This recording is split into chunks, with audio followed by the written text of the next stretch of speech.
Olha como tudo começou na história de Moisés, quando Deus o chamou e ele não tinha presença. Deus disse para Moisés: vem agora, pois, e eu te enviarei a Faraó, para que tires o meu povo, os filhos de Israel, do Egito. Então Moisés disse a Deus: olha Moisés sem a presença como ele era. Olha o que ele disse: quem sou eu que vá a Faraó e tire do Egito os filhos de Israel? Ele não se via com condições, porque até aí ele não tinha o que, gente? A presença. Quem sou eu? Pessoal, o que Deus disse para Moisés que ele iria fazer é como se pegasse um homem qualquer e falasse assim: ó, você vai lá na maior potência do mundo hoje, que é onde? Os Estados Unidos, vai lá e desafia todo mundo, põe todo mundo de joelho lá. Isso é loucura. Egito naquela época era como se fosse hoje os Estados Unidos, e era quem estava no domínio de tudo, inclusive fazendo do povo de Israel escravo. Mas Deus disse isso para ele, põe aí por favor, e disse, aí está o segredo: certamente eu... Acabou. Aí todos os medos tinham que cair por terra, porque Deus estava dando a garantia de que ele, com um pedaço de pau, dá um pedaço de pau aí, dá um pedaço de pau, cadê? Tá aqui, ó. Pedaço de pau, que é o que Moisés tinha, que era o quê, pessoal? Um cajado. Ele ia com um pedaço de pau chegar lá no Egito e ia fazer um barulho.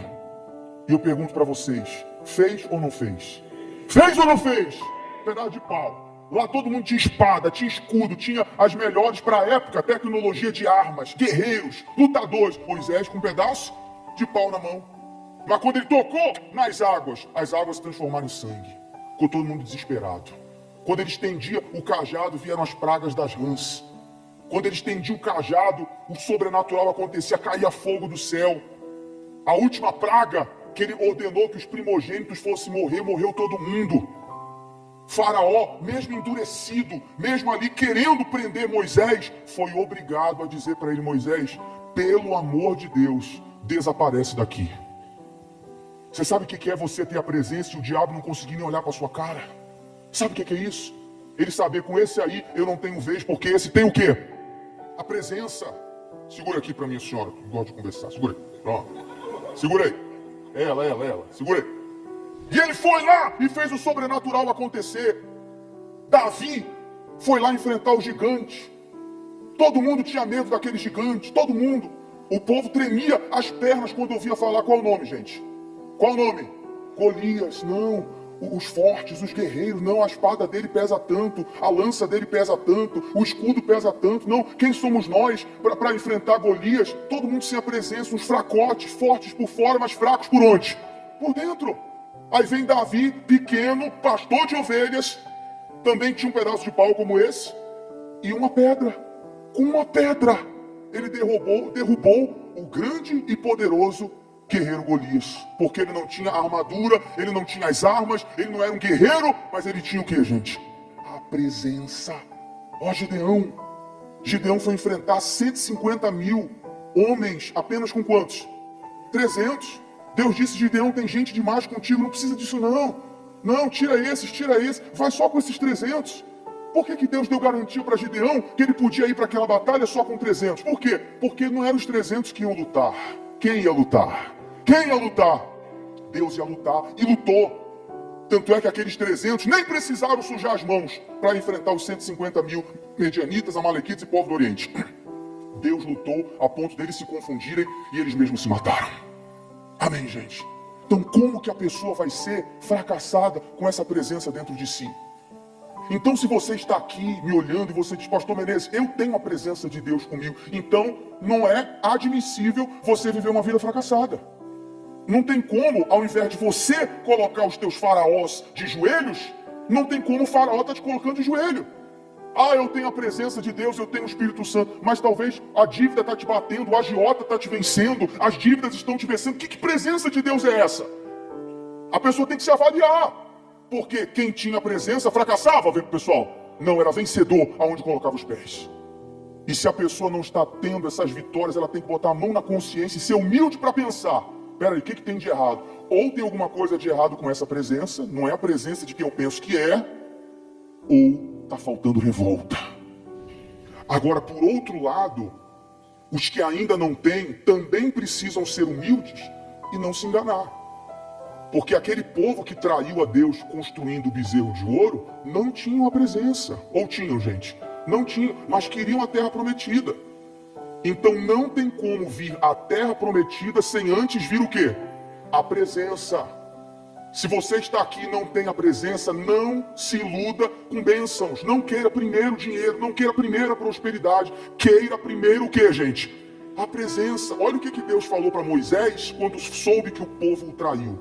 Disse o Senhor a Moisés, lá em cima do Sinai ainda: tenho visto que este povo é um povo obstinado. Olha o significado de obstinado no dicionário: apego forte e excessivo às próprias ideias, persistência, tenacidade, comportamento que denota esse apego, teima, birra. O povo era obstinado, mas obstinado ao quê? Obstinado às conquistas.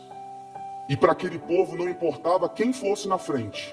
Se era Deus, se era Arão, se era o bezerro de ouro, se fosse um jacaré de ouro, se fosse um porco de ouro, pouco importava.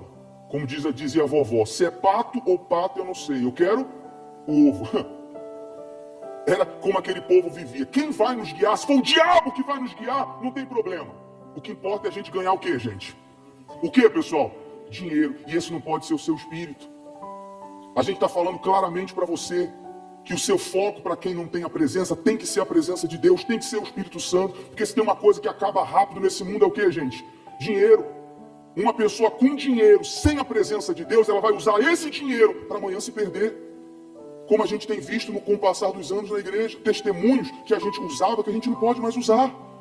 Porque foram pessoas que deram grandes testemunhos econômicos, venceram porque usaram a fé. E se tem um dia que a gente ensina a usar a fé, que dia, pessoal? Segunda-feira, usa a fé, prosperou, venceu. E pegou a presença e deixou para último quê? Último lugar, última opção. Quem está entendendo? O rapaz essa semana, lá no Rio de Janeiro, empresário, 18 anos na corrente da prosperidade, 18. E ele chegou lá com um pastor e falou: olha, pastor, eu entendi. Eu estou 18 anos na igreja, o senhor me conhece, eu já dei muitos testemunhos aqui, estou perdendo, não sei o que está acontecendo, ou melhor, sei o que está acontecendo, e eu vou me entregar de corpo, alma e espírito nesse altar. Eu vou falar aqui na frente do senhor e da minha esposa, pode ser que ela não me queira mais. Olha a coragem do sujeito de querer se entregar de corpo, alma e espírito no altar. Ele disse: eu não sei se ela vai me querer mais, é até melhor você sentar, falou para a esposa, porque o que eu vou te contar pode ser que você me largue aqui agora. Mas nesses 18 anos que a gente está na igreja, que eu estou fazendo campanha, que eu prosperei, que Deus me deu vitórias, são 18 anos que eu te traio. São 18 anos que eu saio com qualquer prostituta no meio da rua. São 18 anos que eu não tenho vida com Deus. Eu tenho capa de que sou de Deus, mas eu não sou. Então, eu estou disposto a trocar toda essa vida suja. Por quê? Por quê, gente? Pela presença. Amém, gente? E a esposa, que já tinha a presença, falou: ó, eu estava orando para isso acontecer. Ele pensou que a esposa ia largar, a esposa não largou não. Eu falei: não. Ela disse: agora eu sei que vai dar certo, que agora você entendeu qual tem que ser a sua prioridade. Amém, gente? Então me diga se tem propósito mais forte do que esse. Me diga. Quem tem a presença vai entrar na terra prometida. Quem não tem a presença vai receber. Mas o que precisa ter para ambas as partes dentro da pessoa? Revolta. Revolta, a pessoa tem que entender. Foi o que Moisés disse: se a tua presença não for comigo, não me deixe sair daqui. Em outras palavras, eu prefiro a morte do que continuar com a minha vida do jeito que está.